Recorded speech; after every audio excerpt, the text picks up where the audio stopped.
Well, welcome again, everybody. And on behalf of our director, Ellen Stoffen, our new John and Adrian Mars director of the Air and Space Museum, and on behalf of Christopher Brown in our audience, our deputy director, who's here with us in the audience, I want to welcome you tonight to the third installment of our 2018 Exploring Space lecture series. We're delighted to have Dr. Jennifer Wiseman as our invited speaker tonight. Our program this year, as it's been in past years, also we're delighted, is sponsored by United Launch Alliance and by Aerojet Rocketdyne. This partnership, well, I'm going to name some names in a minute. Okay, this partnership making our Exploring Space lecture series possible over past years is especially gratifying, as I said last time, and I still feel that way because it exemplifies what is best about the collaborative spirit in the American aerospace industry. If we're going to get into space, we're going to get in collaboratively, and they do a wonderful job doing that. And so tonight, Aerojet Rocketdyne is represented by Susan Nelson. Are you there? I think, yep. And Joe Cassidy, yep, okay. And United Launch Alliance by Kevin Bargo. So thank you so much. Well, our lecturer tonight, Dr. Jennifer Janine Wiseman, is a senior astrophysicist at the Goddard Space Flight Center in Greenbelt, Maryland, where she also serves as the senior project scientist for the Hubble Space Telescope. Now, what does that mean? It means that she makes sure that it's being used as effectively as possible. You know, it's a national scientific instrument, and by peer review, anyone can sign up to use it, but peer review means that other people have to agree with what you want to do. And Jennifer has an intimate role to play, so you can always point to her when you ask, who uses this telescope and why? She previously headed the Laboratory for Exoplanets and Stellar Astrophysics, which is also an intimate part, I think, of the Hubble agenda, which is a very exciting part, as we can certainly tell by some of the questions at the warm-up. As we learned also during the warm-up, Dr. Wiseman grew up on a cattle farm in rural Arkansas, where she loved exploring nature on Earth and in the sky. She was an undergraduate student in physics at the Massachusetts Institute of Technology, and during an internship at Lowell Observatory, and I guess this was a 2-week, you said it was a something like an internship, she actually discovered a new comet. Now, to me, that is just amazing. There's a bunch of comets up there, but I don't know anybody who actually discovered one, and now I do. So that means something to me. And it's technically called 114P/Wiseman Skiff. From MIT, she went on to Harvard and the Harvard Smithsonian Center for Astrophysics, where she earned a PhD studying the large-scale structure of a massive star-forming region in the constellation of Orion. You ever look up in the winter sky and you can see Orion Nebula? And that whole area, that fuzzy patch in the sword of Orion, is a place where stars are being born. It's a very, very dynamic place. And you must have gotten interested in that, as many of us have. She found extensive evidence for her PhD thesis for how these high-mass stars formed and interacted within the embryonic molecular clouds that swirl around them. This is the place where planets would be forming as well. And again, given the questions tonight, that is a very, very provocative and central question about what we are and where we are. She carried this fascinating interest to postdoctoral positions at the National Radio Astronomy Observatory and at Johns Hopkins, where she was a Hubble Fellow. And from there, she arrived at NASA in about 2003. Today, she's still clarifying how star-forming regions of our galaxy work and behave using every tool available, radio, optical, and infrared, that she can get her hands on. Dr. Wiseman is also interested in, when she has the time, science policy and public science outreach and engagement, and that certainly is exemplified by her participation tonight. So tonight, Dr. Wiseman will highlight Hubble's latest work and will devote special attention to how the mission, the Hubble mission, has set the stage for the most effective uses of the James Webb Space Telescope. Her title, The Hubble Space Telescope, Opening Cosmic Doors for JWST. Dr. Wiseman. Thank you, Dave.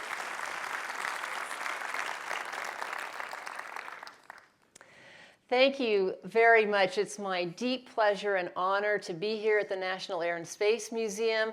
I visited this museum many, many times in my life and have enjoyed so many programs and so many exhibits here. And so I'm delighted to be able to be here to share with you tonight some of the fantastic discoveries we're making with the Hubble Space Telescope, and how Hubble is preparing us also for a new space telescope to be launched soon, the James Webb Space Telescope. If you're interested in Hubble, I'll give you a little preview right now. There in the lower left of this, this image, you can see our website, nasa.gov/Hubble, or on social media at NASA Hubble. We love you to visit our websites and our social media. What you're seeing in the image there is the Hubble Space Telescope. It's about the size of a city bus. It's orbiting planet Earth. There you can see it a little bit better. It's not very high up. It's only about 350 miles up off the surface of the Earth, so it's in low Earth orbit. The reason it's there is to get it above the atmosphere so we can get clearer images. Our Earth's atmosphere will blur images, blur light a little bit from cosmic sources, and also sometimes it even filters out some of the wavelengths of light we want to see.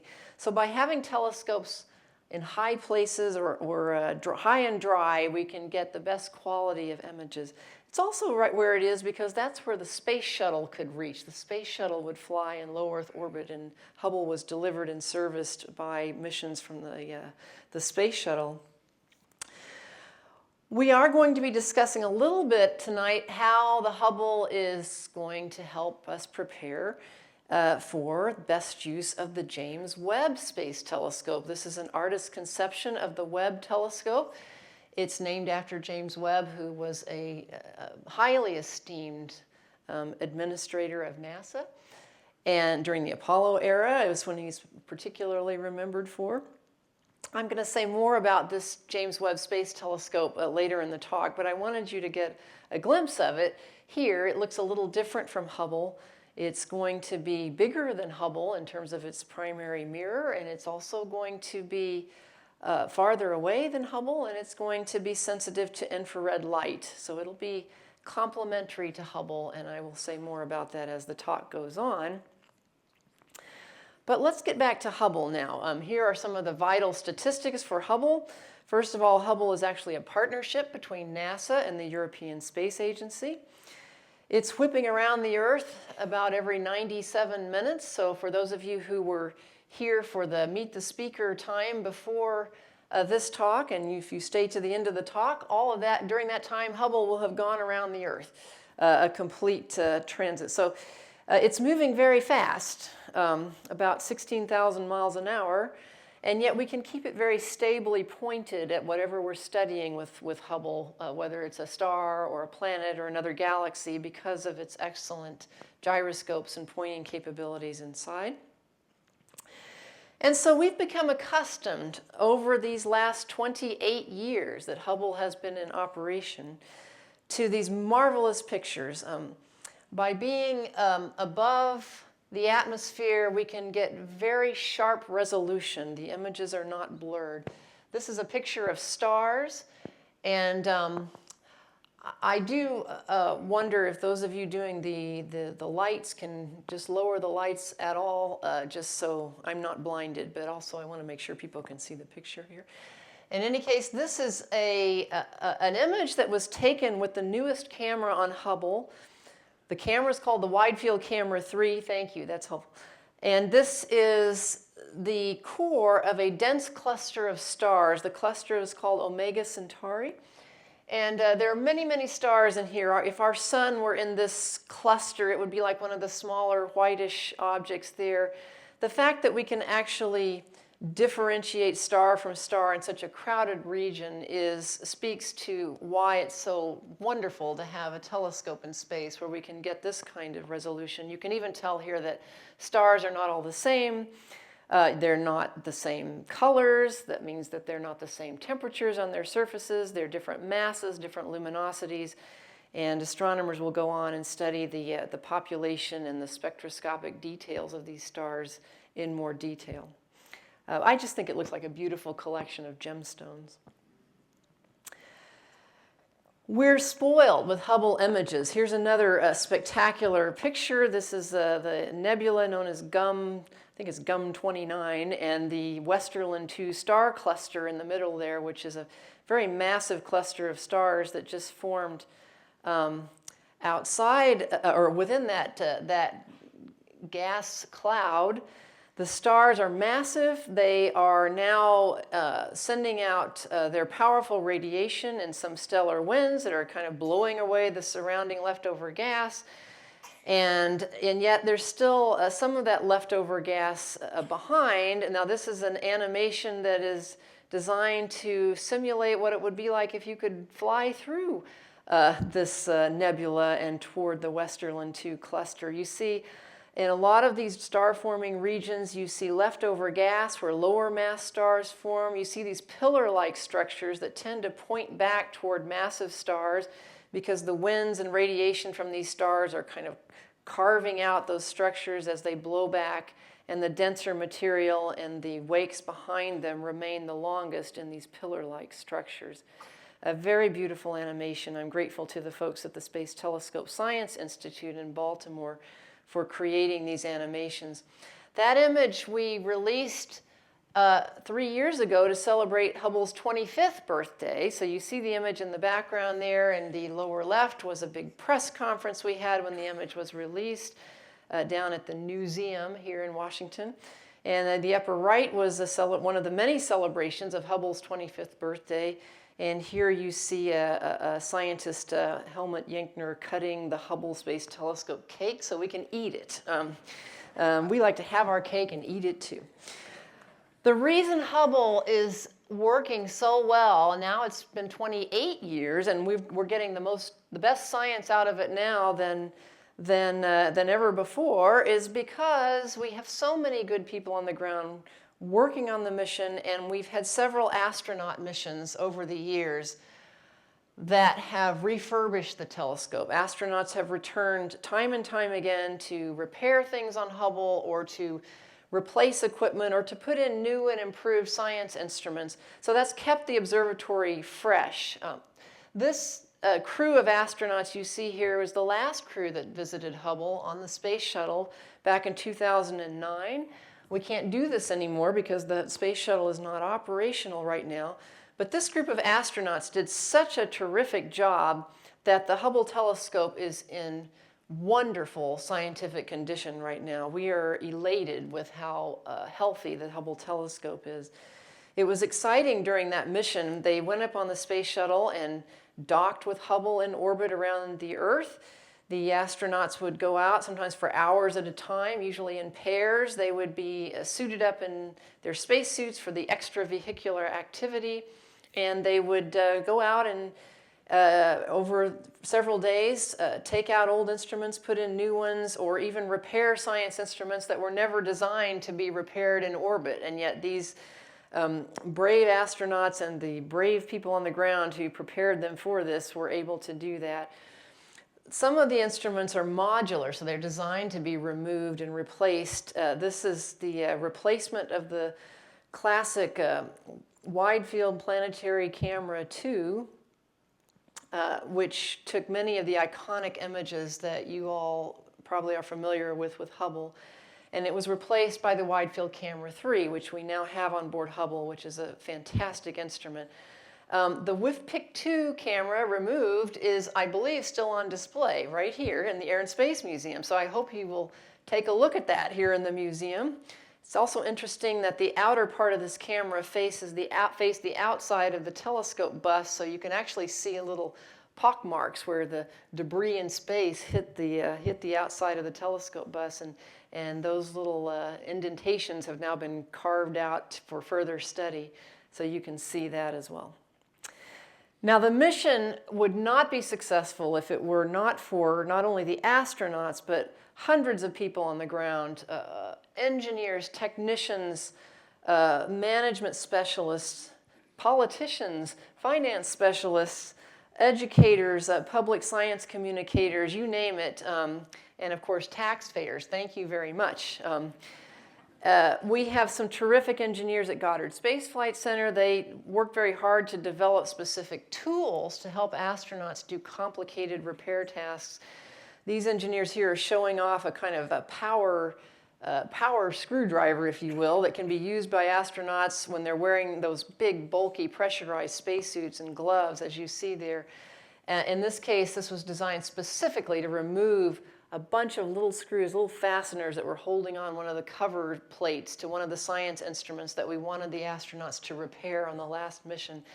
And they were able to devise techniques and tools to remove these little fasteners and yet not have them fly off into the telescope and do damage, so that the astronauts could actually repair a couple of science instruments that we scientists really wanted to keep operating on Hubble, and those instruments are still operational, right? It's been 9 years after their repair, so we're so grateful.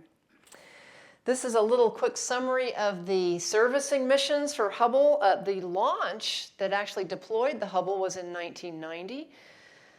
The original images from Hubble back then were disappointing. It was found that actually there was a flaw in the way the mirror had been, well, actually the mirror was ground beautifully, but just to a slightly wrong specifications. So we had to do a lot of thinking, and then in 1993, the astronauts returned to Hubble with a fix. They put the COSTAR instrument in, which is kind of like putting glasses on Hubble, and that COSTAR instrument is actually still here in the museum. Can you see it? Okay, so you can see the COSTAR instrument. And also from then on, the newer instruments put on Hubble had corrections built in to the instruments. So even now, the newer cameras and instruments on Hubble are designed to work with the mirror that Hubble, the original mirror that Hubble has. It's been working just amazingly ever since that repair mission, and you see the subsequent missions where each one, new instruments or new equipment were installed on the telescope, or upgrades were made, and the last one there being the 5th servicing mission, which is obviously called SM4 there on the right. We did 2 SM3s, that's why this is confusing. The astronauts came back safely after the last mission, and so now with our new instruments on Hubble and our repaired instruments as well, we are spoiled once again with these gorgeous images. This is a nebula of an old star that's basically becoming unstable as it runs out of its hydrogen fuel for fusion in the core. As it expels its outer atmosphere, it looks, in this case, kind of like a bipolar outflow, and many people think it looks like a bow tie or an hourglass or a butterfly. This is called the Butterfly Nebula. It's one of my favorite newer images from Hubble. And we see these fabulous images of interstellar younger clouds. This is the Horsehead Nebula. Many of you may have seen the Horsehead with other kinds of telescopes, but this is taking advantage of the infrared capability on Hubble's Wide Field Camera 3, so you can see more of that ethereal dust around the Horsehead Nebula. And of course, there's our beautiful stars. This was actually just a calibration image taken with the new camera on Hubble after the last servicing mission, but it's so beautiful that we now show it off at events like this. But you know, that's beautiful, but it's not much help if you can't see the context. So I like to show a wider field of view. Hubble sees a smaller field of view in great detail, but if you want to see it in context, you need a wider field of view. So this is an image from a ground-based telescope looking toward the center of our galaxy. You can see a lot of dust there, a lot of stars. We're going to zoom in. This is the Centaurus constellation. And one of those objects that looked like a bright star actually turns out to be an entire cluster. And we're going to transition now from that ground-based image over to the Hubble Space Telescope image where you can see the context of those stars you saw earlier. That's pretty cool, don't you think? Do you want to do that again? Some people do something. I know we don't have time for this, but all right. This is Centaurus. I don't like the violent constellation, but it is what it is. There we go. And we're zooming in to what you might have thought was a really bright star, but now you can actually tell it's a whole cluster. And as we transition now to the Hubble image, we see a much smaller field of view, but a lot more detail. There you go. So context matters, right?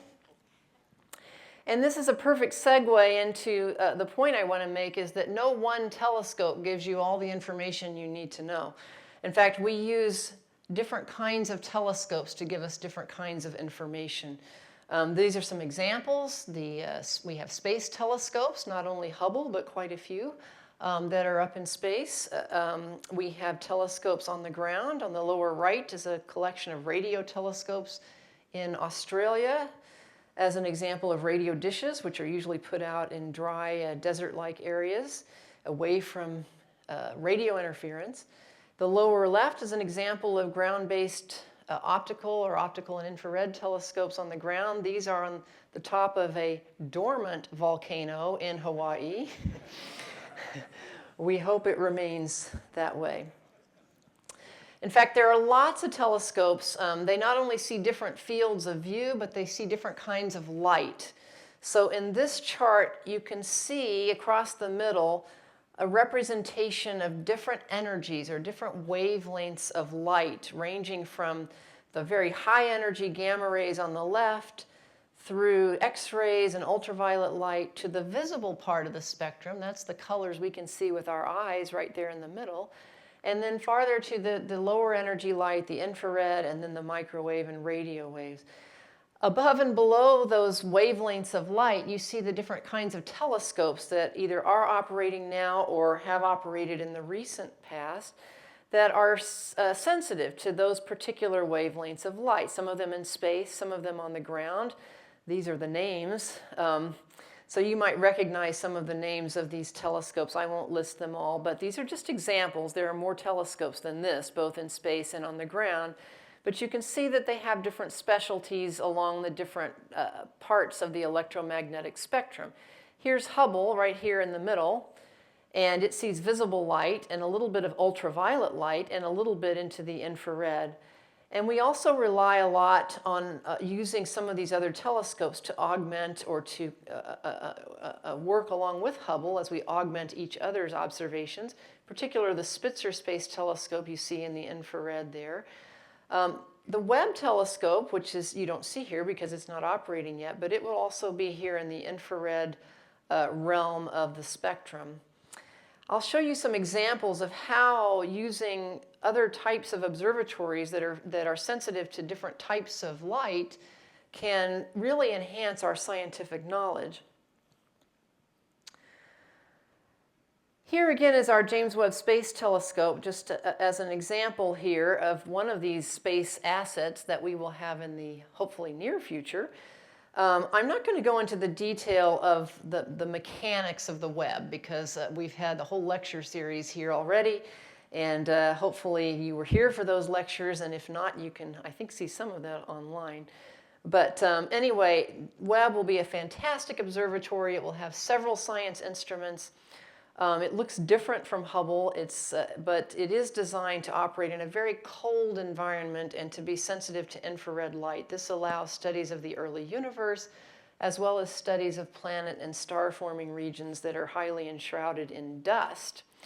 Now, we were really happy at Goddard Space Flight Center because much of the telescope was put together at Goddard, and so this is an image of the real picture of the Webb mirror there when it was at Goddard Space Flight Center being assembled, and you can see its gold-plated mirror there. It's actually a beryllium mirror, which is a very lightweight kind of material, and it's coated with gold and another protective coating to give it just the right reflections that it needs for infrared light. It's now going through further tests in other parts of the U.S. How do these telescopes compare? Well, here's a graphic that shows Hubble on the left and the James Webb Space Telescope, or JWST, on the right. And right beneath those telescopes, you see their relative sizes of their mirrors. So the Hubble collecting mirror, the primary mirror, is 2.4 meters in diameter. The James Webb Space Telescope primary mirror is bigger. It's 6.5 meters across, and it's been made in this segmented fashion. So there's lots of segments there. The whole thing can fold up then and be put in the fairing of a rocket. We don't have a rocket that's wide enough to hold the James Webb Telescope in its full size, so we have to make it foldable. And those funny looking things beneath the dish here, beneath the mirror, are basically sun shields. They are designed layer upon layer to shield the telescope from any heat from the sun and to keep it as cold as possible so we can be most sensitive to this infrared light. Now, by having a bigger mirror, that means that this telescope is going to be extremely sensitive.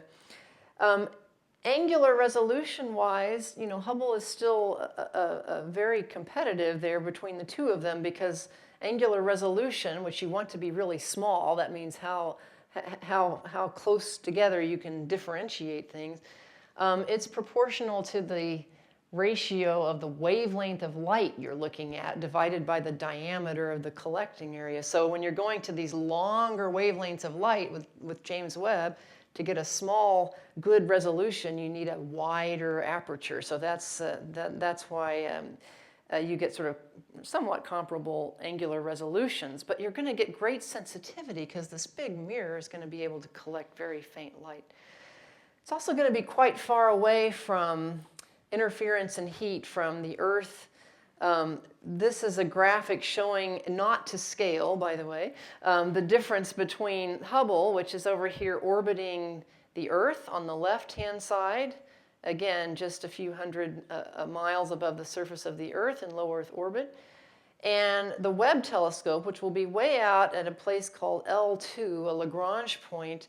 It's basically 1 million miles from Earth, and it will be orbiting the sun, kind of on the opposite side of the Earth from the sun. So a very different kind of orbit, very different kind of place. It will mean that Webb should be pretty efficient, because half the time when Hubble wants to look at something, the Earth is in the way. Not so for Webb. So with Hubble and with these other telescopes, and hopefully soon with the James Webb Space Telescope, we are exploring the universe near and far in many different kinds of light. I want to show you some examples. I've already shown you a bit about stars, but a bit more. Things about planets, including those in our solar system and those outside. Those are exoplanets. And also entire galaxies and the stuff between stars and galaxies. And the universe as a whole, the study of cosmology. Both Hubble and James Webb are what we call general purpose observatories, so they can do all kinds of astronomy and astrophysics.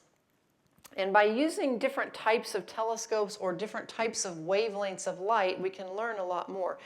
Here's an example. This is a beautiful image of Jupiter taken with Hubble. In fact, we look back at these outer planets regularly to see how their atmospheres change. You see the great red spot down there, which is actually shrinking over time. But when we look at Jupiter with visible light, we see this. When we look at it with visible light and also Hubble's ultraviolet capability, we see this auroral emission pop up at the top here. The auroras on Jupiter are strong, just like the northern lights here on planet Earth. They're excited by the interaction of charged particles with Jupiter's strong magnetic field. And here you can see this interesting dynamic of the auroras on Jupiter. What's interesting is that we are also building upon the complementarity of Hubble, looking at Jupiter and its auroral emission from afar, with the Juno mission, which is a probe right there at Jupiter, orbiting Jupiter, measuring its cosmic rays and its sense of magnetic field interactions. We can compare what Juno's measuring right there next to Jupiter with what Hubble is observing in terms of the interplay of the magnetic field with these charged particles around Jupiter. So these things work together.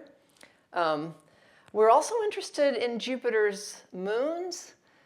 Here's another way of working with different kinds of light and different kinds of telescopes. This is Europa.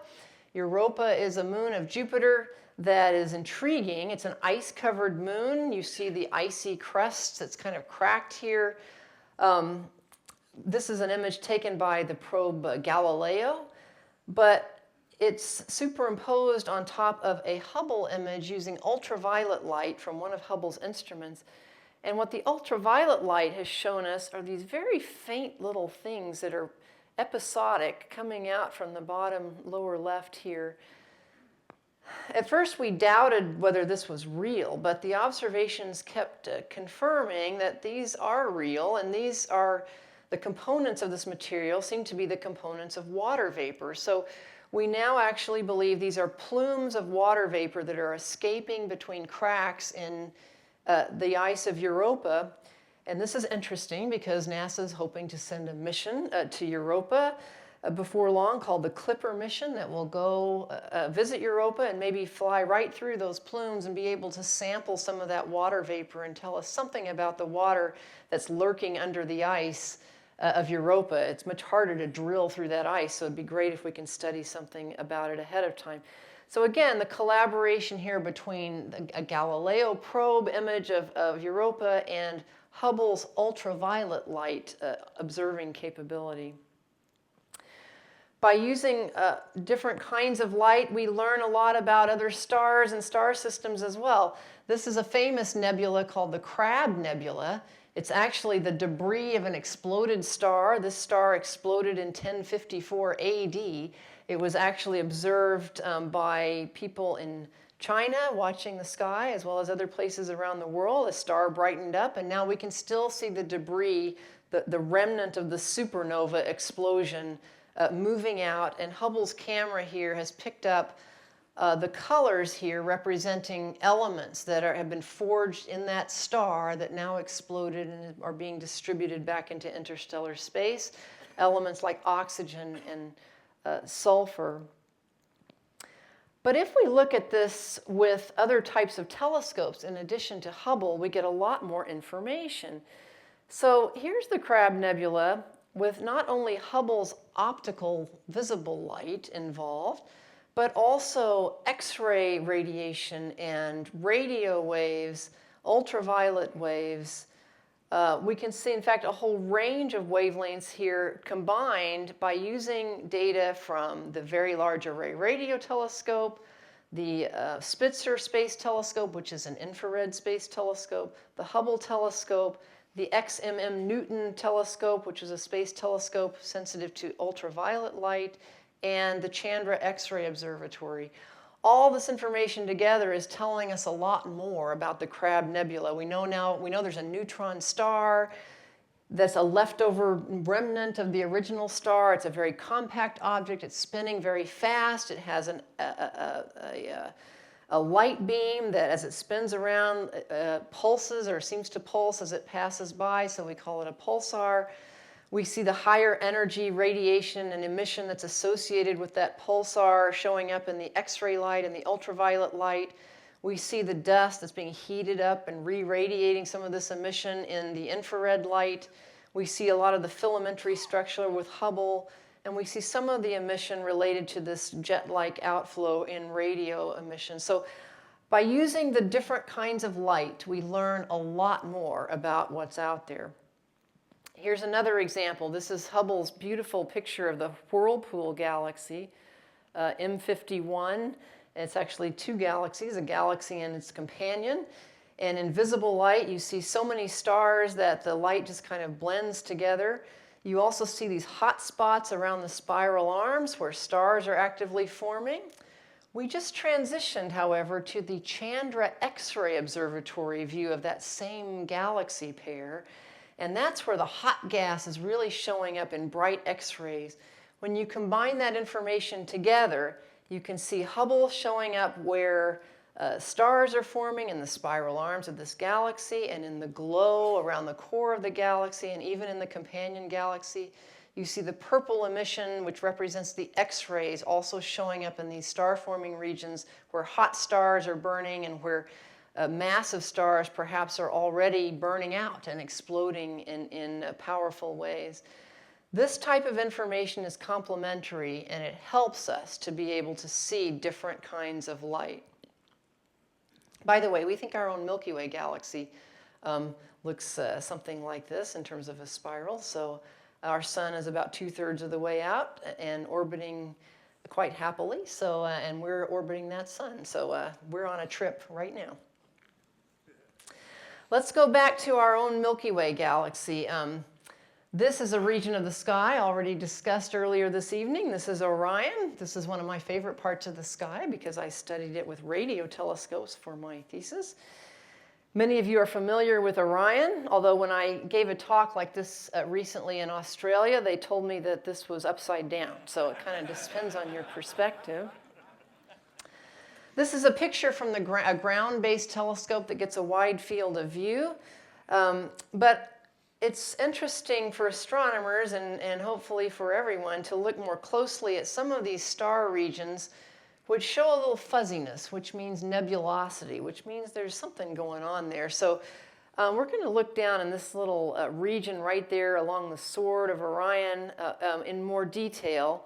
The Hubble Space Telescope does not see this wide field of view, but it does see more detail. So when we look right where that arrow is pointed with Hubble, we see the Orion Nebula. And it is quite beautiful. I mean, it is just spectacular. It is a swirl of gas and dust. There's some turbulence there. It's lit up in colors because there are massive stars that have recently formed. The big stars, much bigger than our sun, form quite quickly, relatively speaking, and then they have very powerful radiation. One star in particular here is powerful enough that its light can actually ionize the surrounding gas, meaning separating electrons and protons. And as those atoms recombine, they release the colorful light that you see here. So when astronomers see these colorful nebulae, we say, oh, that's beautiful, but we also say, wow, that's a sign that star formation is vigorous and active. There are massive stars forming there. When we look more closely into the core of this nebula, we actually see some smaller objects that are still trying to form. Remember, smaller stars like our sun take longer to form. It's hard in this kind of turbulent medium, but we can see some of them. Here we have a couple of these objects blown up, and what we noticed now is that young stars in our epoch of the universe seem to always form with these dusty disks around them. So you see two of these objects here. One of them is kind of face on, one of them is kind of edge on. They can be in different orientations. But these are young stellar objects still trying to form and accrete from gas in this nebula. But the dusty disks around them seem to be ubiquitous. They're about the diameter of our solar system. And so we now know that stars form now with disks around them, and it's this dusty disk material out of which planets form. So the study of this disk material is a hot topic. Now Hubble is just seeing these kind of in silhouette, but it would be great if we could actually see the emission from these dusty disks. And in fact, we can. We're looking at them with the ALMA submillimeter, millimeter radio telescopes and other telescopes, and we also want to see in the infrared. So this brings us back to the James Webb Space Telescope. Here's our two telescopes again, Hubble on the left, James Webb on the right. I've already told you about their differences in sizes and their sensitivities, but at the bottom I want to call attention to their different wavelength ranges. So you see here on the bottom a part of the electromagnetic spectrum, the visible light over on the left, the colors we know of the rainbow from violet and blue all the way to red. And then farther out, keeping going on the red, we get to these wavelengths of infrared light in the ones and tens of microns of infrared wavelengths of light. Hubble sees this band here. So Hubble can see all the visible colors and even over a little bit into the ultraviolet part of the spectrum and a little bit into the infrared. So we have a glimpse of what we can see in infrared light with Hubble. The James Webb Telescope does not see most of that visible spectrum. It sees red-colored light and then into the infrared and much farther into the infrared regime of the spectrum than Hubble can see. So these two observatories will be complementary, you see. We no longer think of Hubble as just leading up to the James Webb Space Telescope. We now believe that Hubble is in good enough condition that these two observatories will be operating hopefully at the same time for several years in the 2020s. So this is great news for astronomy because these observatories have complementary capabilities in terms of the types of light they see. We can already get a little preview of this with the infrared capabilities that we have on Hubble and also on the Spitzer Space Telescope as well. What do we mean? So this is an example. You've probably all seen at least one image from Hubble of the Eagle Nebula. Sometimes this is called, very humbly, the pillars of creation. But this is part of a nebula we call M16. These pillars, again, often show up where you have vigorous star formation. The most massive stars form quickly, and they're like big bullies. They then emit all this powerful light and radiation and winds, which blow away the surrounding gas. But the denser clumps of gas and the wakes behind them hang on the longest. So you get these column structures. And since that's the densest gas, that's where you would expect the lower mass stars to most likely still be forming. It takes them longer. Wouldn't it be great if we could see into these columns of gas and dust to see what's going on, to see if stars are forming? But the dust blocks the light, the visible light, but not the infrared light, not all of it anyway. Here's the Eagle Nebula, two different images taken with the Hubble Space Telescope, the one on the left using visible light, the one on the right showing you the infrared light version of the same image, looking at these pillars, the Eagle Nebula, and you see at once that in infrared light you can see through a lot of that veil of dust. You see a lot more stars, and you can see into these dense columns. You can see hot spots within them, and also mainly at the tips where these dense clumps of gas are actually starting to coalesce into stars. Stars are just collapsed balls of gas that are collapsing under their own gravitational pull. And if there's enough gas collapsed into a small enough volume, the pressure will ignite fusion, which releases light. And that's what a star is doing. We can see protostars forming and heating up within and on the tips of these columns. That's what infrared light can do for you. And James Webb will be able to do this even more powerfully. It will also be able to show us not just pictures, but spectral information. That's when you take the light and spread it out, like with a prism, into its constituent colors, and spectroscopists can look at the pattern of light that emerges and tell us something about what's emitting the light. So this is a simulated spectrum that might come from something like the Eagle Nebula with the James Webb Space Telescope. And you see here on the wavelengths of light that it goes way beyond into the infrared what Hubble can now achieve. And yet, if we can see these wavelengths of light out into the mid-infrared part of the spectrum, we'll be able to see signatures of things that are forming within these molecular clouds, perhaps on the dust grains. Things like carbon monoxide, things like methane, silicates, carbon dioxide, even evidence of water.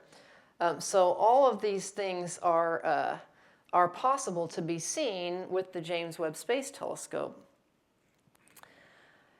Here's another example. This is the Lagoon Nebula. We just released this image last month in celebration of Hubble's 28th birthday. This is the visible light image. It's beautiful in its own right. In particular, there's one very powerful star in here that's causing the ionization, but there's lots of star formation going on in the lagoon. We can make some educated guesses about things and figure out how far away it is, and we can also show now the transition from the visible light image of the lagoon to what it looks like if you look at it with Hubble's infrared capabilities. And you see the transition here.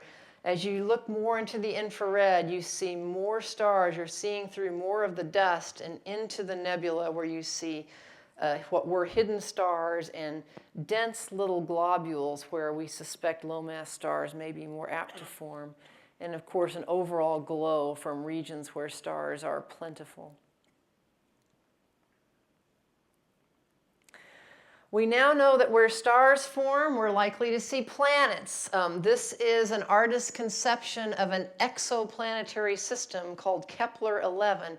It's a real system, but we don't have good enough telescopes yet to take these kinds of wonderful detailed pictures. So we typically discover these exoplanets with telescopes that are designed to do those kinds of detections. So Hubble isn't detecting exoplanets, but we're using Hubble to characterize some of them. How do we do some of that detection and characterization? Well, a lot of it is done through transit studies. So this is a graphic animation of a planet passing in front of its parent star. We may not be able to resolve the individual planet, although we hope future telescopes will be able to do a better job of that. But what we can do is see the total amount of light drop. That's what that graphic is at the bottom. The total amount of light from the star drops a bit when a planet is in front of it, orbiting. And you can tell if that happens periodically, what size of planet is doing that kind of obstruction of the starlight. And we can do more than that. With telescopes like Hubble, we look at the light that's coming from the star around the limbs of the planet and into the spectrograph, which is kind of like a prism on Hubble, which spreads out the light. So we're looking at this edge of the planet, the starlight's coming through it, basically the planet's atmosphere. And the spectrum we get tells us what kinds of elements are in that planet atmosphere, what's being absorbed, what kind of elements are there. We can also look at the limbs of the planet atmosphere to see how puffy it is. This graphic kind of shows starlight coming through past a passing transiting planet. If it's got a big puffy atmosphere, then that light's going to show a lot of signature in the spectrum that the Hubble telescope receives. If the atmosphere is more compact, we'll see less of an impact on that light, but that could mean even a more exotic atmosphere, because if it's got a lot of heavy molecules like water, that'll tend to compress the atmosphere. So these are quite interesting studies that we do. Here's an example of a spectrum from a Saturn mass exoplanet called WASP-39b. And you see the spectrum here, that the data points are coming from Hubble in visible light and the Spitzer Space Telescope a little bit out here in the infrared light. And those, what all those little messy dots are, those are the data points. If you can see, there's actually a solid line here, which is the best fit to this data, telling us that we are probably seeing things here like a lot of water vapor, and some other things too, like sodium and carbon dioxide. The Webb telescope will see farther out in this infrared part of the spectrum and give us a lot more detailed information, especially in planets that are big or like super Earths. But there is a close system that we're very excited about called TRAPPIST-1. This is a system of 7 planets that are more or less Earth-sized, orbiting a very small star. Now, this graphic, again, is an artist's imagination of what these planets might look like, and it's certainly not to scale here in terms of size. But this is a very exciting system because it's close. It's only something like 40 light years away. And so that means that even our telescopes like Webb may be able to do some detailed analysis of the atmospheres of these exoplanets as they transit in front of their parent star. Some of them are actually in the habitable zone, which means they're not too close or too far away from their parent star to have potentially liquid water. You see the artist's conceptions here of the planets. They're actually orbiting very close to their parent star. So the TRAPPIST system, all the planets would fit well within our own solar system, within the orbit of Mercury. And yet, they're very close to their parent star. They are interesting to us because their parent star is a dwarf star. It's a very cool star. So that means the habitable zone is closer in. It means that these planets are orbiting quickly to stay in that close orbit, which means they have a lot of transits. It's a great system to study. With Hubble, we're already finding out that the atmospheres of these planets are not the big puffy hydrogen-dominated atmospheres. They're more compact, which means they're more likely to be dominated by things like water. And so with James Webb, we're hoping to be able to see even more detail, perhaps methane, carbon monoxide, carbon dioxide, and of course more details about the water.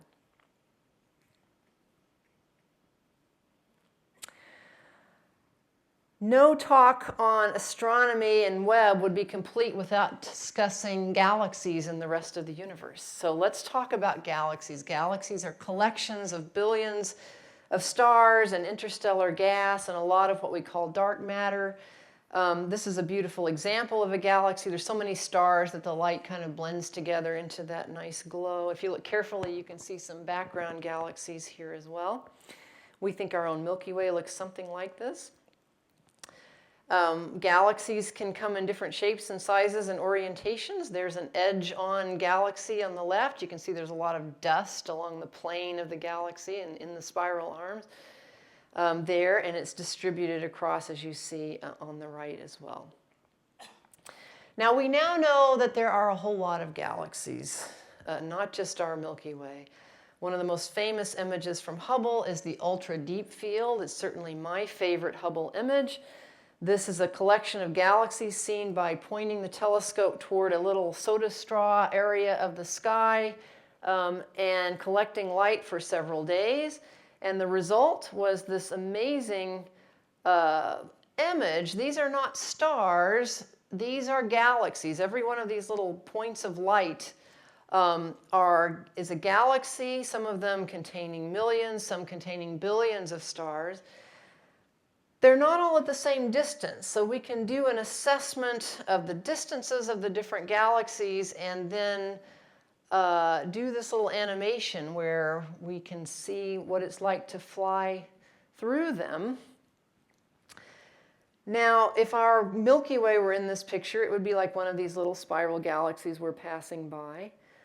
But realize that these galaxies are not all at the same distance, and we're not seeing them all at the same time. The light has taken time to get to us. So we're seeing the galaxies as they were when the light began its journey.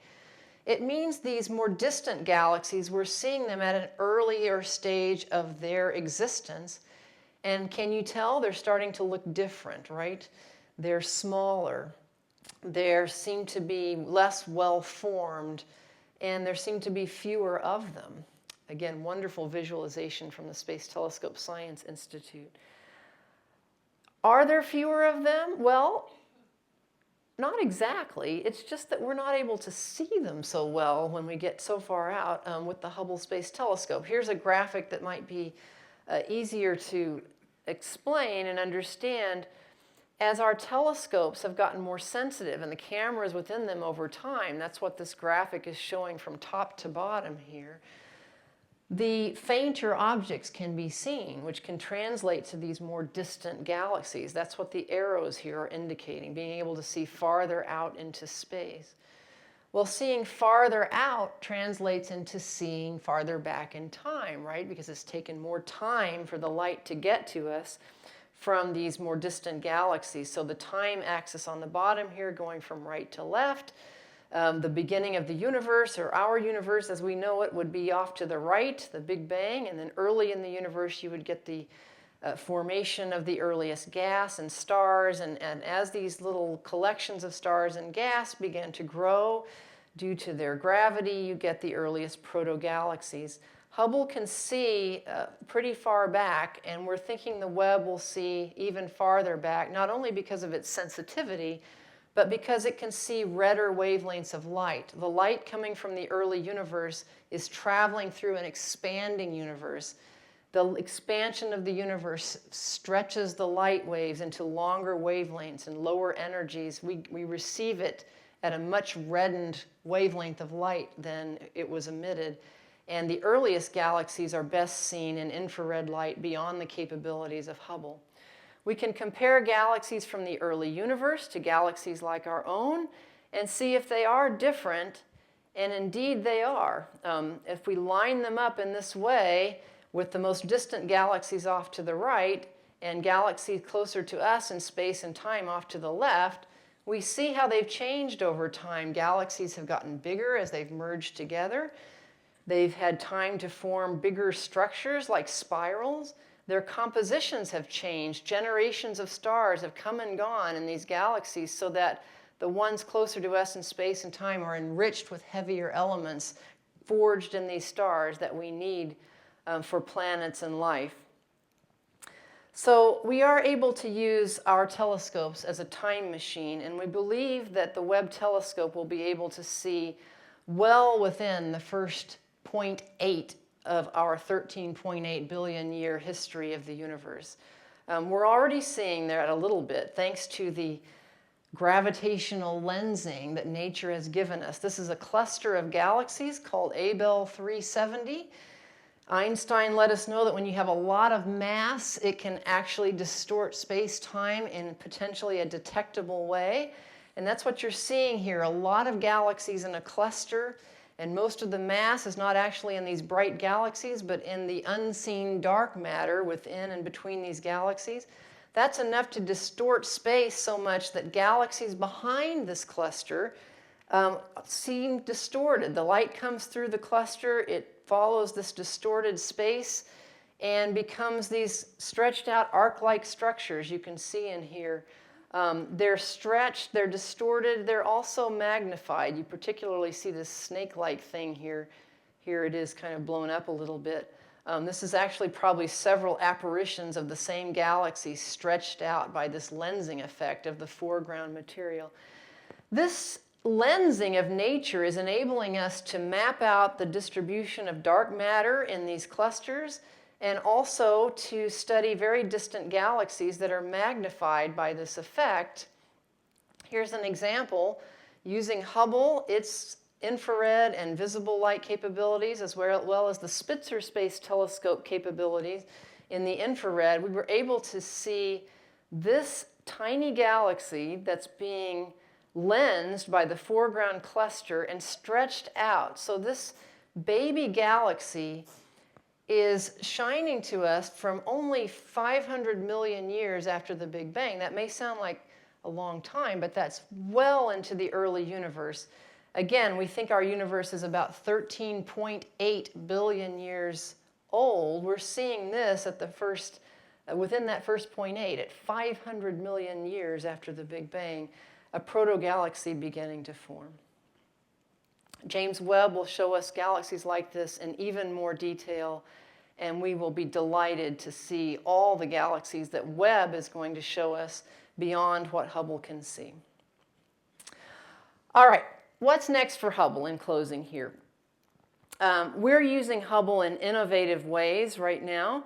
We're finding things out not only because we have new instruments on Hubble, but new ways of using Hubble. One thing we're doing is mapping out the distance scale to these distant galaxies with ever more precision. We have a new mode called spatial scanning that allows us to measure the distances to different distance calibrating stars with much more precision. This being developed by Adam Rees, who won a Nobel Prize for detecting the acceleration of the universe, and his collaborators. So that's one innovative use. By measuring Cepheid variable stars and their distances much more precisely, we can use that as a rung on the distance ladder, because we use those, calibrate them with brightnesses of supernovae and nearby galaxies where they both exist, and then use the supernovae as the distance calibrators for the very distant galaxies. By this, we can measure both distances, correlate that with the expansion rate of, or apparent velocity of these galaxies, and really map out the expansion history of the universe to much more precision and detail. We're also using lots of ultraviolet light observations from Hubble because Hubble is unique in its ultraviolet capabilities. When Hubble is no longer operational, we don't think we'll have a telescope capable of seeing ultraviolet light for a long time, and we can't see that from the ground, so we're trying to get as many observations as we can in the ultraviolet. As I mentioned, we're coordinating observations with other telescopes and probes, and we're also using Hubble some for very specifically JWST preparatory proposals. These are things that will give science, that will help astronomers know how best to use James Webb. One example, back to our beloved GUM Nebula, GUB29, and the Westerland 2 star cluster here. Ellen Asabi And Ellen and his team are looking at this cluster again with Hubble's infrared capability, looking more specifically at the stars for binary systems that might have protoplanetary disks around them, planets forming around binary stars. These would be ideal sources for the Webb to study. Hubble can't see those dusty disks into them, but they can identify the good binary objects for Webb to look at. We have a whole series of these interesting types of projects using Hubble. I won't go through these, but I just wanted you to see what some of these sound like. For example, galaxies in the diffuse baryon field approaching reionization, a joint study with JWST, HST, and large telescopes. That's an example of a JWST preparatory proposal that's going on right now with Hubble. In closing, we expect that Hubble and James Webb will keep providing us more inspiration. I hope you've been inspired to be curious. We're inspired to do more science. I see inspiration from Hubble and other telescopes all over the place. This is a stained glass window at St. Paul the Apostles Church right outside of Johnson Space Center. All the windows in this church sanctuary are inspired by Hubble Space Telescope images, allowing the light in. It's a very beautiful place to see. We're making Hubble images as accessible as possible to inspire as many people as possible. This student is looking at Hubble Space Telescope images of nebulae, but with touch. We've made images available for visually impaired audiences where you can actually feel the difference with tactile coatings between a galaxy and a nebula and a star and a planet. These students I spoke to at the Maryland School for the Blind were every bit as excited about what they see as other students who see with their eyes. A little more down to earth, we see Hubble all over the place. Here's Hubble on a U-Haul truck and Hubble on a tattoo. And we're getting images like this thanks to our social media campaign that's called Spot Hubble. So if you see Hubble out there somewhere in culture, we'd love to see it and hear about it. And we thank our contributors there on social media for submitting these examples. We're also inspired just, I think, looking back at planet Earth. This is an image taken from the astronauts on the last shuttle mission. As the sun's setting behind the Earth, you see the limb of the Earth's atmosphere there in that wispy blue emission. It shows us the beauty and the fragility of our own planet. So hopefully, by looking out in the universe with all of these telescopes, we're inspired to be grateful for our home planet as well and to be good stewards of it. John Grunsfeld took this photo from the space shuttle. He's an astronaut. He took this photo in the last servicing mission to Hubble. You see Hubble through the window of the cockpit there. In front, he took with him a model of Galileo's telescope from 400 years ago. And I think the inspiration here that I get is how technology used for a good purpose can really advance our understanding of who we are as human beings. Over the 400 years between Galileo's telescope and the Hubble that you see there behind. So the Hubble Space Telescope mission continues with strong scientific capability, hopefully for many years into the 2020s, and it will hopefully be operating alongside the James Webb Space Telescope. Its scientific discoveries, Hubble's, are helping preparations for the best scientific return from the James Webb Space Telescope. I appreciate your attention this evening, and if there's time, I'm happy to take any questions. There you go. Thank you.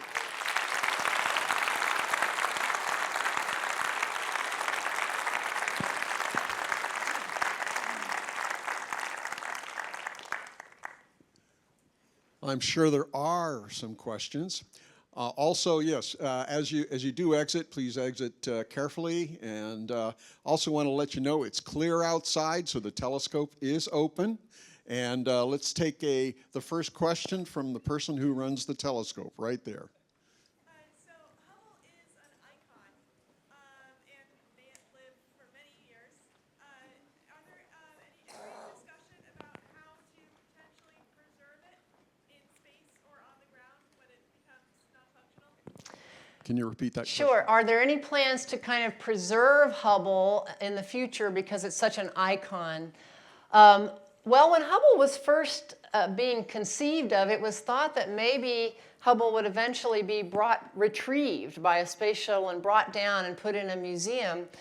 That now seems ill-advised. It doesn't really seem worthwhile for the money and the risk of human life just to bring something back for a museum in a whole. But we are bringing back pieces of Hubble, like its iconic cameras and things, which are on display right here, or maybe it's over here, in the museum. So that we are doing, but we don't have any plans to bring the telescope bus as a whole back down to the ground for display. We may need to eventually, when it's no longer operating, figure out what to do with it. So either boosting it up to a higher orbit or shepherding it down to a nice, safe ocean retirement. We'll see. We could always create an annex. Right there, yes. So you're talking about how telescopes are kind of like time machines, and we're able to see farther and farther back with the better we have telescopes. Do you see a point ever reaching where we can see all the way back to 13.8 billion years? And if you Right. do, like, what would you say is the time frame for that kind of technology? Well, we can't actually, so the question is, we're seeing closer and closer to the beginning of the universe. Is there ever a time when we can see all the way back to the very beginning? And there's actually a physical reason why we can't do that. The physics of the universe during its most compressed state does not allow for light to escape, so we can't actually see to the very, very beginning. So that's why theorists can go wild, because they have no constraint. No, just kidding. Lots of imaginations You about heard it here.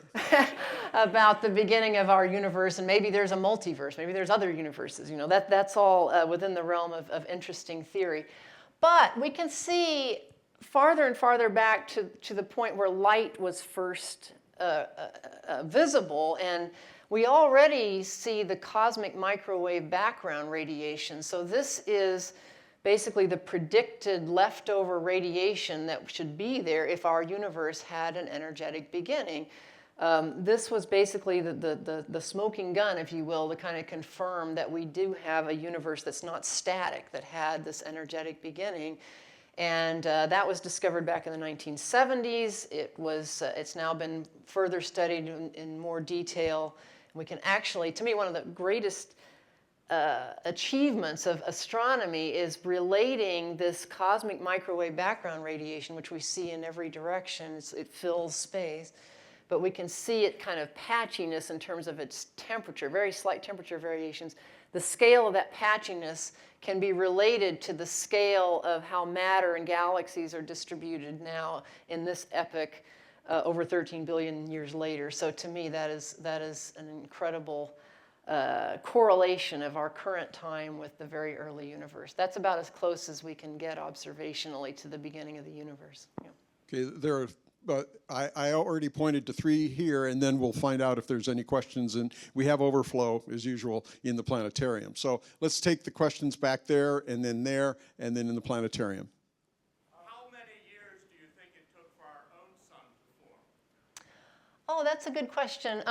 Question, repeat it. Oh, how many years did it take for our own sun to form? Well, we think our sun and the planets around them took about... oh, you mean how long did it take to form? I thought you said how old it is. It's about 4.5 billion years old or so. It probably took 100 million years, tens to 100 million years to form a sun, kind of like a star like our sun. So that's the best estimate. Yeah. And it's second generation. Oh, it's definitely not first generation. It's not first It may be second or generation. third or fourth, because it's got the heavier elements within the star itself, and also the ability to form these dust-rich disks around them, and that heavier material can only be forged in stars. So you have to have some generations of stars coming and going and releasing the material before you can have a subsequent generation that has a significant amount of heavier elements. So I think that's pretty neat. We actually needed generations of stars in order to get to the point where we can have planet-bearing and life-bearing star systems. Okay, there was another one there, and then one over here, and then we'll go to the planetarium and see if there's a question. Will the increased infrared capability of JWST assist in the study Oh, yes. So Can you hear will me? the increased infrared capability of James Webb help us understand dark matter and dark energy better? Absolutely. So dark matter is best studied by seeing its gravitational effects. So it was first understood by seeing that the rotation rates of individual galaxies, stars in those galaxies, seem to be responding to a lot more mass than we could actually see. So you know there's dark matter there. Now we see a lot of dark matter through these lensing clusters, as I showed you. Yeah, there's one. These clusters where there's a lot of bright galaxies there, but you can also see the lensing effect that must be caused by a whole lot of dark matter that we don't see. With the Webb telescope, we'll be able to see farther into the infrared, where we see more of this dark matter lensing clusters at greater distances. So both the lensing material and the stuff being lensed can be at higher redshift, farther into the universe. We can understand dark matter from an earlier epoch in the universe than we can with Hubble. Dark energy is what we coined this force, or whatever it is, that seems to be accelerating the expansion of the universe. And that's a little trickier, but Webb will certainly be able to help us understand the distribution of matter in the universe, and will help us to understand the interaction a little bit better between dark energy, which seems to be trying to push things apart, and dark matter, which seems to be trying to pull things together, and try to understand that interplay. I think a better telescope for studying dark energy comprehensively will be a newer concept that's being developed called WFIRST, which is the Wide Field Infrared Space Telescope, which is just what it sounds like. It's a wide field infrared space telescope that will see a much bigger field of view than either Hubble or James Webb can see. And that will enable us to see how galaxies are distributed in large scale, both across the sky and in time. And that will help us understand better this interplay between dark energy and dark matter. Okay, there was one here, and then we'll go to the planetarium. Yeah. So with astronomy being a career type study of science, how are we doing knowledge transfer and knowledge management for the next generation of future astronomers and scientists? How are we doing knowledge transfer with astronomy? That's a great question. Well, of course, astronomers are busy publishing their papers in scientific journals and that kind of thing. But we have so much data coming in now that we can't possibly process it all immediately. So we're paying a lot of attention to archives right now, putting the data that we have in archives, basically data libraries, so people can go back and harvest information again. In fact, half of all of Hubble papers coming out from the Hubble Space Telescope right now in peer-reviewed professional journals, half of them are based on data that's already in the archive that somebody used for a different purpose originally, and now we're going back and finding new discoveries, new information out of it. So archives are one thing we're concentrating on for all these new telescopes. To make them accessible and interchangeable, so astronomer can get some data from infrared light and some from visible and some from X-rays and be able to correlate it more easily. Another thing is big data. You guys have heard of big data, right? I mean, we have a lot of data. The data rates from these telescopes are going to be enormous. So we are developing a whole lot of computational skills and capabilities, I hope, to handle this enormous flux of data that's coming in from these newer telescopes. And just managing the data and making sure that the knowledge we're gaining is being transmitted to future generations of astronomers and everyone is a very high goal for our field. So thank you for asking. Quick question from the planetarium. Yes. Has any thought, either here at home or abroad, been given to space-based telescopes that would replicate or improve on the visible or ultraviolet coverage that we have with Hubble now? Yes, certainly. So we have, in the future, we're looking forward to both ground-based and space-based telescopes. Let me see if I can pull up a little example. So telescopes on the ground and telescopes in the space. Oh, it's not projecting. Oh, okay. I thought you all were seeing what I'm seeing. You're not seeing it. First of all, ground-based telescopes are improving in great measure, and we're looking forward to things called extremely large telescopes, ELTs, on the ground. These things can be as wide as like 30 or 40 meters across. So these are extremely sensitive telescopes that will be very good at some types of astronomy, rivaling Hubble in many respects. Some of them use something called adaptive optics right now even, which can get very good precision over small fields of view in some wavelength bands. There's some types of astronomy, though, that really just, you can't beat the atmosphere. You've got to get above the atmosphere. And for that, there are ideas for different concepts of space telescopes that will see better than Hubble in the future in visible light and in ultraviolet light, as well as in the infrared light we've been talking about. One of these concepts is called LUVOIR, which stands for Large Ultraviolet and Infrared and Optical Survey Telescope, something like that. Did I miss one of the? And then there's a concept called HabX. Both of those telescopes would be good at looking at exoplanets in great detail, a lot of Earth-sized things in our solar neighborhood. There's concepts for future large X-ray telescopes and far infrared telescopes as well that are being studied right now. So that's a long way of saying absolutely, we're thinking about what to do not only in infrared light in the future, but also to get much better data in optical and ultraviolet light as well. So stay tuned, and thank you very, very much for coming to this third installment of Exploring Space, again brought to us by United Launch Alliance and Aerojet Rocketdyne. We give you our sincere thanks. The observatory is open, and so those of you who would like to look at some of these objects for yourself, they're out there waiting for you. And I also want to say, please come back in late June, June 20th, when Robert Smith will be putting it all together from a historian standpoint, looking at the universe from its very beginning, or is it its very end? Thank you. Thank you. Yes.